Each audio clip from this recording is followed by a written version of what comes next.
my 57 Chevy 210 Post 4-door to 2-door conversion. What do I do with it now? What do you guys think I should do? I have a couple ideas, and I'm going to go over things just to kind of revise and let everybody know what's going on, and then tell you my ideas. They might be a little, you know how I am. Bought this car originally for $1,500 during COVID. No title, 4-door from Texas. Don't do the no title thing. Just don't. I have a title now though, right? And a legal one. I did it the hard way. So, new floorboards, this red section on the inside and the outside is from a 2-door 57 210 Post, and I just sectioned it all in, right? Got some patch panels, trunk, floors are all done, all really nice. It's 85% rust free, you know.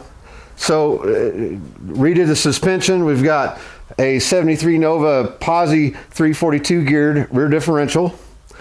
We have these cool 18, 7, whatever size inch wheels they are. They're real wide. I took the leaf springs, cut the hangers and the shackles and everything off and swapped them side to side and put them on the inside of the frame rails so we can big fat meaty tires, right? Now I'm basically a pretty traditional hot rodder kind of guy. Loud exhaust, big tires, sounds cool, and cruises. That's just kind of all I want, really. I have the Cadillac, and it's kind of like that.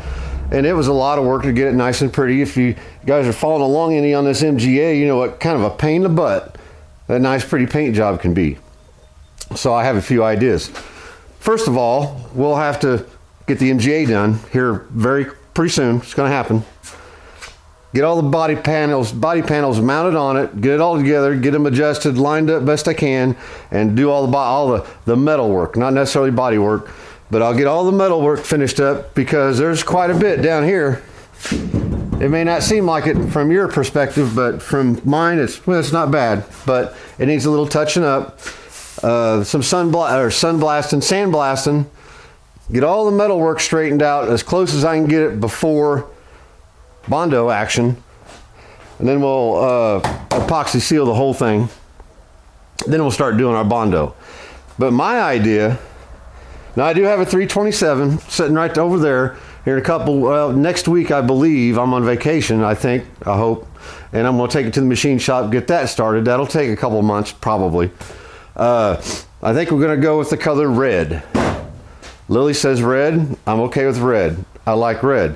I'm about to show you a reason here why red's got to be, there's only a few colors that I can use. I have an interior for this car. Yep. It's from the early 90s. It's like a saddle brown kind of color, really nice shape. So I just need to buy a carpet, do the dash, do the headliner, that kind of stuff. But I have all the door cards, the side stuff, the front and rear seats. So it's a good start. And this is a budget. I'm trying to save up and build me another shop. So spending a whole bunch of money on this thing is really not what I want to do. So I'm going to use what I got. Again, budget. 4-speed transmission. I was going to go ahead. If I find the right Borg-Warner 5-speed, I may use it. Otherwise, it's just going to be simpler and easier to find a Borg-Warner old school 4-speed or a Muncie 4-speed. There's a guy that builds them around here, and I can build them too. So I don't mind building a manual transmission. We'll probably go with that. The rear gear is not going to be low enough that I can't get on the highway and do 85 miles an hour and run her up to 120 if I decide I want to. That's the plan. Oh, and we got rack and pinion, power rack and pinion steering. And the only reason I put it in there, because it was cheap. Budget, right? That wasn't expensive. It was cheap. So, let me show you a few things here, and we'll, continue on down our visual journey. Here's the interior color I was telling you about. These seats aren't in bad shape. You're going to get to what understanding what I'm talking about, right? They're very good, usable driver quality, and that's what this is going to be. This is going to be a driver. So all the floors from this seam weld back are good, done, prepped, painted, pour 15. before we put the engine in, of course, we're going to have to go over all this, get it cleaned up. I got the tag right there. Get it all cleaned up and paint it body color, probably single stage. Again, some of this is up to you guys too. Let me know what you think. Interior currently being used as storage for MGA parts. The floors are ready to go. The original color of the dash was black and white. It had black and white interior, and that was the original color right there, that desert rose color. I almost wanted to go with that, and I'm gonna tell you why, but it doesn't really match that. It kind of does, but I don't think I'm gonna go with red. This car's been at least 18 colors, 55 doors, and we might end up finding another pair, but for $100 for the pair of doors.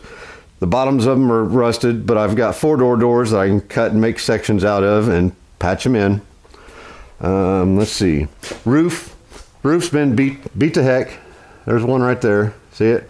A lot of those little dimples all over it, and we'll get it fixed. You know, and how perfect it's going to be, I'm just not really sure. And I don't really. It's being my car, it doesn't have to be perfect. Trunk, all patched in. It's been deleted on for the shock mounts. I have a shock bar that goes across between the frame rails. All the rust up on top of there I fixed. Those are patch panels I made by hand way up there, nice and rounded, and welded all back in. So we're really pretty good. The trunk lid needs a little bit of help, a little bit of rustiness going on up in there. We can fix that. We can fix all that, right? Unless I find another one in really good shape for cheap, but probably not. So here's my idea. Originally this car was that desert rose color, had a white roof and the white insert. This is more than likely original paint. You can see that desert rose color right there. All right, here's what I'm thinking. Paint it red, similar to this, so kind of like a Viper red or something like that. We'll do the body work. We'll spray her down with a couple good coats of black epoxy sealer. Use some cheap, that color paint, just nice and thin, maybe just 2 coats. Let it set up for a couple days. Then I'll go through and rub through the paint, like right through here, just a little bit, right here from the arm wear, you know, right through here. So all it shows is that black just barely shining through the red, and then clear coat the whole thing for that relic look. It's not patina, no rust. To me, it's going to be relic, like it sat out in the field somewhere, didn't rust out, and the paint's just worn and kind of an original looking kind of thing. But you know, that's a big thing nowadays. I'm interested in doing that because, you know, all my chrome trim, all my stainless steel, it's all driver quality. I have a, you know, hood bar that's not exactly perfect. I got a grill bar that it actually is pretty close to perfect. It was kind of expensive. By the time I find bumpers and all that stuff on a budget, it's going to be driver quality. It's not going to be brand new shiny everything, as well as the interior, like I was saying. But for an added touch, just because it's something I always wanted to do, I seen my buddy Wendell do it. The roof white, inserts white, but high candy pearl glitter in just the white sections. Nice and shiny and everything, make everything else the red with the relic worn through paint into the black primer underneath. All the trim, go back on it, just like it was from factory, and it'll look like it was a 2-door, because it is a 2-door. But let me know what you guys think of that idea. You know, same wheels, I dig the wheels. If I found something cooler, or you guys suggest something really cool, and I think it's cool, I'll probably do it. But I got these wheels on a good deal from my buddy Steve. You know, heck, oh, there's a hood. You know, now that would be considered patina, right? I'm not interested in the rust. I'm sorry. It's just not my thing. But to make it a driver car that I could take down to the pub and play some music, park it on the street, and it gets hit or something happens to it, it's not the end of the world, and it's real easy to fix. rather than having this high expensive paint job. We can just rough it up. It gets dinged up, beat up, and I can park it outside if I had to, and I can drive it. I can enjoy it. I can put some miles on this thing. Kind of my idea. You guys just let me know. I do have all the glass. Well, a couple of side pieces I don't have, but I have the original front and rear glass. And back windows will roll up. I have regulators for them. Just got to buy the glass. I've got the fuzzies and everything. You know, it's gonna be a legit car. We got some rocker work to do, and you know, metal shaping and getting some things straightened out. See, I got a two-door door. I can cut that right out. I can make that patch myself anyway if I wanted to. 327. It's got a steel crank. Crank's in really good shape. Had 2 pistons. I made a video on it about a year ago. 2 pistons that were froze in it, so new pistons. I'll have them check out the rods of the crank, and I hear they do really good work, but you gotta pay for it. So you guys tell me what you think. Crazy idea, kind of the relic paint thing. I don't have to spend quite as much time, quite as much money as far as the paint and all that. And then again, all the parts that I'm gonna have to find to match the brand new shiny paint, that it runs the cost way up in the sky anyway. Nice interior, nice everything. I just want something that's nice. Everybody go, wow, look at that. That guy just pulled that out of a barn. That sort of thing. Let me know what you think.